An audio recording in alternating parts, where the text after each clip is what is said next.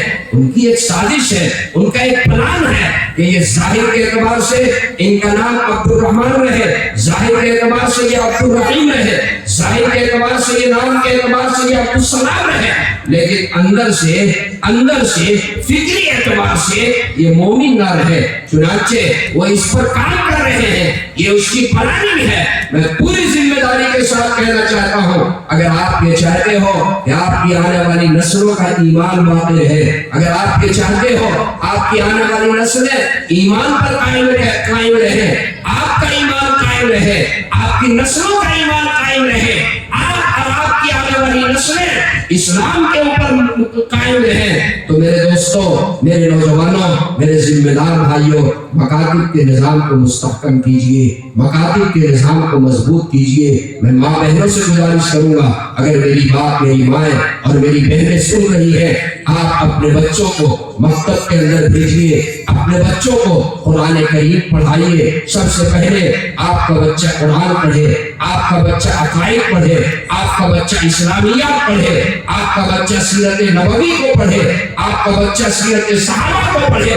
جب آپ کا بچہ قرآن پڑھے گا، آپ کا بچہ اسلامیات پڑھے گا، آپ کا بچہ عقائد سیکھے گا، آپ کا بچہ ایمانیات پڑھے گا، یہ بچہ کبھی مرتد نہیں ہو سکتا ہے، کبھی اسے کوئی راہ سے بھٹکا نہیں سکتا ہے۔ آپ اپنے بچے کو ڈاکٹر بھی بنائیے، آپ اپنے بچے کو انجینئر بھی بنائیے، آپ اپنے بچے کو پروفیسر بھی بنائیے، آپ اپنے بچے کو لیکچرر بھی بنائیے، آپ اپنے بچے کو IAS بھی بنائیے، آپ اپنے بچے کو IPS بھی بنائیے، آپ اپنے بچے کو پائلٹ بھی بنائیے، آپ اپنے بچے کو جج بھی بنائیے، آپ اپنے بچے کو وکیل بھی بنائیے۔ آج ضرورت ہے اس بات کی کہ بہترین ڈاکٹر ہو، آج ضرورت ہے اس بات کی کہ بہترین انجینئر ہو، آج ضرورت ہے اس بات کی کہ بہترین لیکچرر ہو، آج ضرورت ہے اس بات کی کہ بہترین لائر ہو، آج ضرورت ہے اس بات کی کہ بہترین جج ہو، آج ضرورت ہے اس بات کی کہ بہترین پائلٹ ہو۔ آج اس کی ضرورت ہے، لیکن اے میرے ڈومریا کے نوجوانوں، میں کہنا چاہتا ہوں، آپ انجینئر اور ڈاکٹر بنانے سے پہلے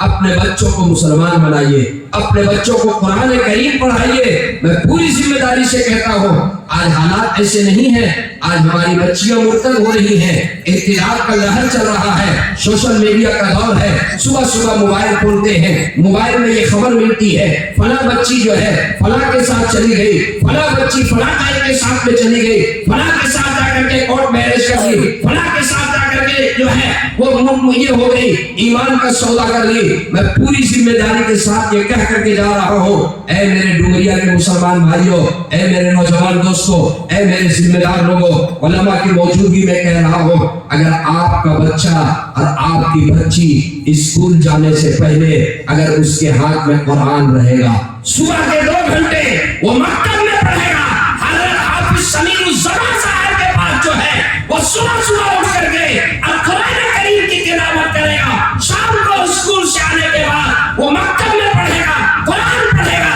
جو بچہ اسکول جانے سے پہلے، جو بچی اسکول جانے سے پہلے جس کے ہاتھ میں قرآن ہوگا اور اسکول سے آنے کے بعد جس کے ہاتھ میں قرآن ہوگا، وہ بچی کبھی مرتد نہیں ہو سکتی ہے، وہ بچہ کبھی مرتد نہیں ہو سکتا ہے۔ آپ کوشش کیجئے، ارادہ کیجئے کہ ہم پہلے اپنے بچوں کو قرآن پڑھائیں گے انشاءاللہ، ہاتھ اٹھا کے کہیے انشاءاللہ۔ میرا دل پاک پاک ہو گیا۔ یہ بھائی صاحب جو میری ضیافت کر رہے ہیں جب سے میں آیا ہوں، یہ ان کا بچہ ہے، کیا تربیت ہے، انہوں نے ہاتھ اٹھایا تو یہ 2-3 سال کا بچہ یہ بھی ہاتھ اٹھایا، یہ بھی مکتب کا سب سے کیا کہنے، کیا تربیت ہے، کیا تربیت ہے۔ آج ضرورت ایسی تربیت کی ہے، آج ضرورت ایسی تربیت کی ہے۔ میں اپنی ماں سے اور اپنی بہنوں سے بھی میں یہ درخواست کروں گا، اے میری ماں، اے میری بہنوں، تھوڑی سی آواز بڑھا دیجیے، اے میری ماں، اے میری بہنوں، ایمان یہ بہت عظیم سرمایہ ہے، ایمان یہ بہت عظیم نعمت ہے، ایمان سے بڑھ کر کے اور کوئی نعمت نہیں ہو سکتی ہے۔ ایمان یہ سودا کرنے کی چیز نہیں ہے۔ دیکھیے، ایک ایمان والا، اس کی جان چلی جائے، اس کی عزت چلی جائے، اس کی جائیداد لٹ جائے، اس کا گھر اجڑ جائے، اس کو وہ برداشت کر سکتا ہے، اس خطرے کو اور اس نقصان کو وہ برداشت کر سکتا ہے، لیکن ایک ایمان والا، اس کا ایمان لٹ جائے، اس کو کبھی وہ برداشت نہیں کر سکتا۔ ایک ایمان والا، اس کا ایمان لٹ جائے، کبھی وہ اس کو برداشت نہیں کر سکتا ہے، کبھی وہ برداشت نہیں کر سکتا ہے۔ اے میری ماں اور بہنوں، حضرت امام صاحب نے مجھے بتایا کہ اس گاؤں میں الحمدللہ ایک مزاج اچھا ہے، اور ماؤں کی یہ محنتیں ہیں، یہ بچے جو مدرسے کے مکتب کے اندر آ رہے ہیں، یہ ان کی ماؤں کی تربیت کا نتیجہ ہے۔ اپنے بچوں کو مکاتب کے اندر بھیج رہی ہیں۔ اے میری ماں اور بہنوں، یہ وقت کا اہم تقاضا ہے۔ اے میری ماں، میں آپ کے سامنے بیان کرنا چاہتا ہوں، ایک آج کے دور کی ہماری بہنیں ہیں، آج کے دور کی ہماری خاتون ہیں، آج کے دور کی ہماری عورتیں ہیں، اور ایک دور نبوی کی خاتون، دور نبوی کی ہماری وہ مائیں، دور نبوی کی ہماری وہ بہنیں۔ آئیے میں آپ کو بتاؤں دور نبوی کی ہماری مائیں کیسی تھی۔ حضرت سمیہ رضی اللہ تعالی عنہ، اللہ اللہ، اے میرے نوجوانوں، آپ اپنی بہنوں کو کی ایسی تربیت کیجیے، آپ اپنی بیٹیوں کو سکھلائیے، آپ اپنی بیٹیوں کو بتائیے آقا کے دور کی وہ خاتون حضرت سمیہ رضی اللہ عنہا چلی جا رہی ہیں۔ ابو جہل راستے میں آواز دے کر کہتا ہے، اے سمیہ ٹھہر جاؤ، رک جاؤ۔ ابو جہل کے کہنے پر حضرت سمیہ کہتی ہے، ابو جہل ارے تم اپنا کام کرو، مجھے اپنا کام کرنے دو، تم میرا راستہ نہ روکو۔ کہا کہ نہیں نہیں اے سمیہ، رکنا پڑے گا، اور میں جو کہوں گا وہ تمہیں کہنا پڑے گا، میں جو اقرار کرواؤں گا وہ تمہیں اقرار کرنا پڑے گا، وہ تمہیں کہنا پڑے گا۔ اگر تم نہیں کہو گی تو ابھی تمہاری جان لے لوں گا، ابھی تمہارے جسم سے تمہاری جان، تمہاری جان کا اسی وقت تمہارے جسم کو چھلنی کر دیں گے، تمہاری جان چلی جائے گی۔ حضرت سمیہ رضی اللہ تعالی عنہا کھڑی ہو جاتی ہے، پوچھتی ہے ابو جہل یہ بولو، ارے تم کیا کہلوانا چاہتے ہو، تم کیا اقرار کروانا چاہتے ہو؟ نقل کفر نباشر الیاذ باللہ۔ ابو جہل کہتا ہے، اے سمیہ سنو، تمہیں یہ کہنا پڑے گا الیاذ باللہ محمد عربی صلی اللہ علیہ وسلم جھوٹے، تمہیں یہ کہنا پڑے گا محمد جھوٹا۔ اللہ اللہ، اے میری ماں، اے میری بہنوں سنو، وہ کیسی خاتون تھی، تھوڑی سی وہ رکتی ہے اور گویا کے اندر سے اپنی ساری طاقتوں کو جمع کرتی ہے، پوری قوت کو جمع کرتی ہے، اور پوری قوت کے ساتھ کہتی ہے، زبان حال سے کہتی ہے، جو جان مانگو تو جان لے دو، جو مال مانگو تو مال لے دو، مگر یہ نہ ہو سکے گا کہ نبی کا جاہو جلال دے دو، یہ نہ ہو سکے گا کہ نبی کا جاہو جلال دے دو۔ کہا ابو جہل ارے تم کیا کہہ رہے ہو؟ کہا تم کو کہنا پڑے گا۔ کہا ابو جہل سنو، اشہد ان لا الہ الا اللہ واشہد ان محمد رسول اللہ صلی اللہ علیہ وسلم۔ اللہ اللہ، بس حضرت سمیہ جو ہی کلمہ پڑھتی ہے، ابو جہل کے طرف سے ان کے کنڈے اور شیطانوں کے طرف سے تیر کا بوچھار ہوتا ہے۔ حضرت سمیہ جام شہادت نوش کر لیتی ہے۔ اے میری ماں، اے میری بہنوں، کل قیامت کے دن حضرت سمیہ ان بہنوں کی گریبان پکڑنے کی جو ایمان کا سودا کر رہی ہیں، جو مرتد ہو رہی ہیں، گریبان پکڑ کر کے، اور یہ کہے گی یہ بتاؤ تمہارے ساتھ کیا مجبوری تھی؟ ارے کوئی تمہیں مارنے کے لیے کھڑا تھا، تمہارے سامنے گولی کا بندوق کا ڈر تھا، تمہارے سامنے تلوار تھی، تمہارے سامنے کیا معاملہ تھا کہ تم نے اتنی آسانی کے ساتھ ایمان کا سودا کر لیا؟ ارے میں نے اپنے نوجوان اولاد کو اللہ کے راہ میں شہید کروایا، میرے نوجوان اولاد اللہ کے راہ میں شہید ہو گئے، میرا خادم اللہ کے راہ میں شہید ہو گیا، میں نے جام شہادت نوش کی، ایمان کا سودا نہیں کیا۔ تمہارے ساتھ کیا مجبوری تھی کہ تم نے ایمان کا سودا کر لی؟ کیا یہ حالات آج نہیں ہیں؟ اے میرے نوجوانوں، کیا یہ حالات نہیں ہیں؟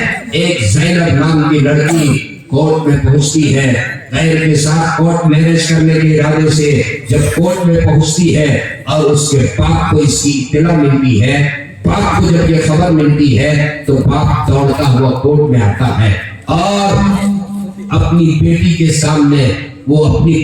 سامنے لجاجت کے ساتھ التجا کرتا ہے، اے میری بیٹی اپنے ارادے کو بدل لو، میری بیٹی ارادے کو بدل لو، اے میری بیٹی میری عزت بچنے دو، میرا دستار بچنے دو، اے میری بیٹی میری عزت بچنے دو، میرا دستار بچنے دو، تو واپس چلو۔ وہ کیا کہتی ہے؟ ابا اب آپ کی ایک بات میں سننے کے لیے تیار نہیں ہو، میں نے اپنا نام بھی بدل دیا ہے اور میں نے اپنا مذہب بھی تبدیل کر دیا ہے، اب آپ واپس جائیے، اب آپ کا کوئی سننے کے لیے لیے تیار نہیں. باپ روتا ہے, باپ گڑگڑاتا ہے, باپ آنسو بہاتا ہے, میری بیٹی میرا دستار بچنے دو, میری بیٹی میری عزت بچنے دو, واپس لوٹ جاؤ. کہا ابا آپ کی کوئی بات اب نہیں چلے گی, اب میں نے نام بھی بدل لیا, اب میرا نام زینب نہیں اور میں نے اپنا مذہب بھی تبدیل کر دیا.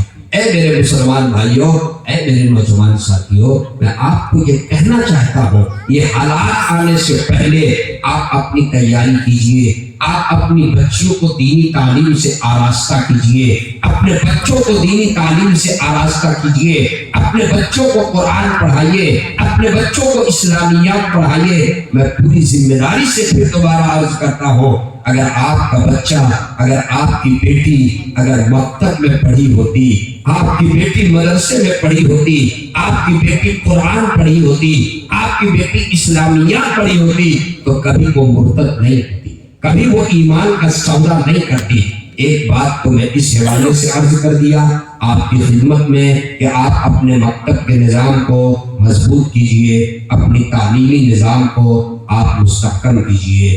دوسری بات میں اپنے نوجوانوں سے اصلاح معاشرہ کے تعلق سے ایک بات اور عرض کر دوں. اب صرف میرے پاس 15 منٹ کا وقت رہ گیا, وقت کم ہے. اس مختصر وقت میں چاہتا ہوں اپنے نوجوانوں کو میں کچھ پیغام دے کر کے جاؤں. اے میرے نوجوانوں, آج اصلاح معاشرہ کے تعلق سے باتیں بہت کچھ ہے. اصلاح کا تعلق جو ہے, ہمارا معاشرہ آج تباہ ہو رہا ہے, آج ہمارا معاشرہ تباہی کے دہانے پر ہے. کون ایسا جرم ہے, کون سا ایسا گناہ ہے, کون سا ایسے جرائم ہے جس کے مرتکب آج ہمارے نوجوان نہیں ہیں. ہم جھوٹ بولتے ہیں, ہمارا نوجوان جھوٹ بولتا ہے, ہمارا نوجوان شراب پیتا ہے, ہمارا نوجوان چوری بھی کرتا ہے, ہمارا نوجوان شراب بھی پیتا ہے, ہمارا نوجوان عیاشی بھی کرتا ہے, ہمارا نوجوان سود بھی کھاتا ہے, ہمارا نوجوان اپنی نگاہوں کا استعمال بھی غلط کر رہا ہے, اپنی زبان کا استعمال غلط کر رہا ہے, اپنے کان کا استعمال غلط کر رہا ہے, اپنے موبائل کا استعمال غلط کر رہا ہے. کبھی آپ نے پوچھا 12 بجے رات تک کے انٹرنیٹ کھلا ہوا ہے, انٹرنیٹ کھلا ہوا ہے اور بند کمرے میں انٹرنیٹ کے ذریعے سے گندی پکچر کو دیکھتا ہے, ننگی فلموں کو دیکھتا ہے, برہنہ فلموں کو دیکھ رہا ہے,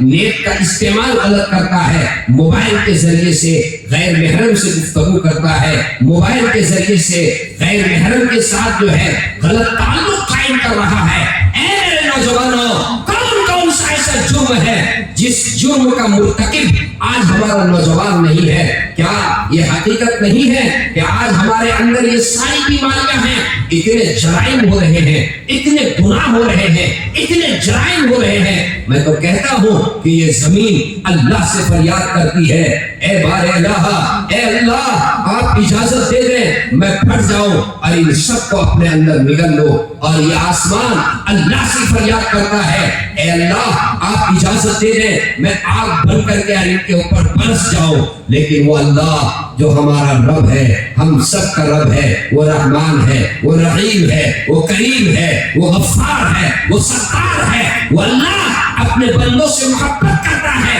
اللہ کہتا ہے کہ نہیں, ابھی مجھے اپنے بندوں کے توبے کا انتظار ہے. کب میرا بندہ میرے در پہ آئے گا, میرے سامنے جھکے گا, میرے سامنے گڑگڑائے گا, ندامت کے آنسو بہائے گا, تو قدرے آنسو بہائے گا, اپنے گناہوں پر نادم ہوگا, اپنے گناہوں پر نادم ہوگا, میرے سامنے روئے گا, گڑگڑائے گا. میرا بندہ کب میرے سامنے آئے گا؟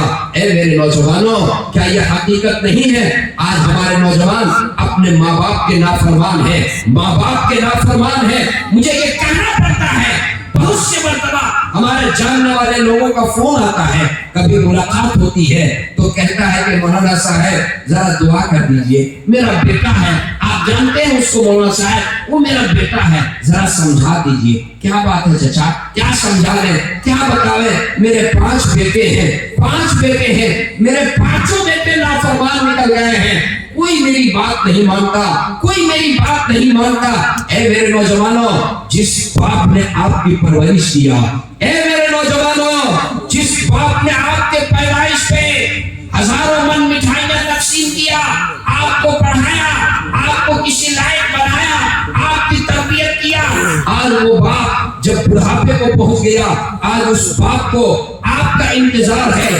آپ جب اس باپ کے سہارا بننے کے لائق ہوئے تو آپ کے پاس وقت نہیں ہے، آپ کے پاس اتنا بھی وقت نہیں ہے کہ آپ باپ کی خیریت معلوم کیجئے، آپ کے پاس اتنا بھی وقت نہیں ہے۔ آپ صبح کے وقت جو ہے اپنے گھر سے نکلتے ہیں، گھر کے اندر ہی موٹر سائیکل اسٹارٹ کرتے ہیں، باپ بوڑھا باپ دروازے پہ بیٹھا ہوا دیکھتا رہتا ہے، بیٹا میرے پاس آئے گا، مجھ سے میری خیریت پوچھے گا، کچھ نہیں پوچھتا اور وہ نکل جاتا ہے۔ پھر شام تک کے باپ انتظار کرتا ہے اور شام کو وہ موٹر سائیکل اسٹارٹ کر کے اندر داخل ہو جاتا ہے، اپنی بیگم کے کمرے میں ڈائریکٹ چلا جاتا ہے۔ باپ دن بھر انتظار کرتا ہے، باپ کے پاس باپ کا پاؤں دبانا تو دور کی بات ہے، اس کے پاس اتنا بھی ٹائم نہیں ہے کہ وہ باپ کی خیریت معلوم کر لے۔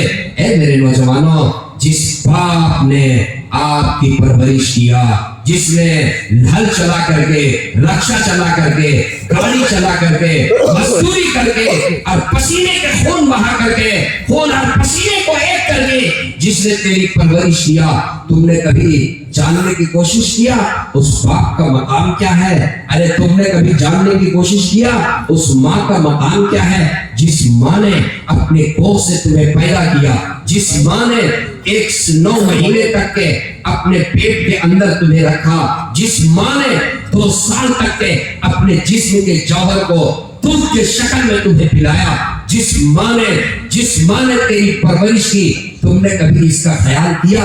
اے میرے نوجوانوں، میرے پاس وقت نہیں ہے، بس میں ایک بات ماں باپ کے حقوق کے تعلق سے، ان کی عظمت، ان کا مقام، ان کا مرتبہ میں بیان کر کے آپ سے رخصت ہونا چاہوں گا۔ پیارے آقا صلی اللہ علیہ وسلم ایک مجلس میں تشریف فرما تھے اور ایک شخص نے آقا سے یہ سوال کیا، اے اللہ کے رسول، میں کس کی خدمت کروں؟ میرے حسن سلوک کا سب سے پہلا مستحق کون ہے؟ آقا نے فرمایا ماں کی خدمت کرو۔ پھر پوچھا یا رسول اللہ میں کس کی خدمت کروں؟ آقا نے ارشاد فرمایا ماں کی خدمت کرو۔ پھر پوچھا یا رسول اللہ میں کس کی خدمت کروں؟ آقا نے ارشاد فرمایا ماں کی خدمت کرو۔ پھر پوچھا یا رسول اللہ میں کس کی خدمت کروں؟ آقا نے ارشاد فرمایا ماں کی خدمت کرو۔ 3 مرتبہ ماں کی خدمت کو مقدم بیان فرمایا اور چوتھے مرتبہ باپ کا حق بیان فرمایا۔ اللہ ہمارے علماء اور محدثین کے قبر کو نور سے منور فرمائے، جنہوں نے حدیث رسول کا نقطہ بیان کیا، وجہ بیان کی۔ کیا بات ہے کہ 3 مرتبہ ماں کے حق کو مقدم بیان فرمایا اور چوتھے مرتبہ باپ کا حق بیان فرمایا۔ اس کی وجہ علماء یوں تحریر فرماتے ہیں کہ ماں زندگی میں 3 ایسے مرحلے سے گزرتی ہے جس سے ہر ایک ہونے والی ماں کو گزرنا پڑتا ہے، باپ کو نہیں۔ وہ زندگی کا پہلا مرحلہ جب ایک ہونے والی ماں امید سے ہوتی ہے، 9 مہینے تک کے وہ حمل کے بوجھ کو برداشت کرتی ہے، اس طرح برداشت کرتی ہے کہ کبھی کھانا کھاتی ہے تو کھانا پلٹی، پانی پیتی ہے پانی پلٹی، وہ سیڑھیوں پہ چڑھتی ہے تو چڑھتے ہوئے ڈر لگتا ہے، وہ پانی کھینچتی ہے تو کھینچتے ہوئے ڈر لگتا ہے، وہ کوئی بوجھل چیز اپنے سر پہ اٹھاتی ہے تو اٹھاتے ہوئے ڈر لگتا ہے۔ یہ زندگی کا وہ مرحلہ ہے جس سے ہر ایک ہونے والی ماں کو گزرنا پڑتا ہے، اور زندگی کا وہ دوسرا مرحلہ جس سے ہر ایک ہونے والی ماں کو گزرنا پڑتا ہے وہ بچے کے ڈلیوری کا مرحلہ ہے۔ ایک ہونے والی ماں جو 9 مہینے تک کے حمل کے بوجھ کو برداشت کرتی ہے، ماں کے دل میں یہ آرزو ہوتی ہے، ماں کے دل میں یہ خواہش ہوتی ہے، ماں کے دل میں یہ تمنا ہوتی ہے میرا چاند جیسا بیٹا ہوگا، میرا لخت جگر ہوگا، میرا نور نظر ہوگا، میں اپنے بیٹے کو اپنے چھاتی سے لگا لوں گی، میں اپنے لخت جگر کو دودھ پلاؤں گی، کبھی اس کے لبوں کو چوموں گی، کبھی اس کے پیشانی کو بوسہ دوں گی۔ وہ میرا بیٹا جب پڑھنے کے لائق ہوگا تو میں اس کو مکتب بھیجوں گی، کبھی اسکول بھیجوں گی، کبھی مدرسہ بھیجوں گی، میرا بچہ پڑھ کر کے آئے گا، میں اسے گود میں اٹھا لوں گی، اپنے آنچل سے مٹھائی کھول کر کے میں اپنے بچے کو کھلا دوں گی۔ ایک وقت وہ بھی آئے گا جب میرا بچہ جوانی کے دہلیز پہ قدم رکھے گا، میرا بچہ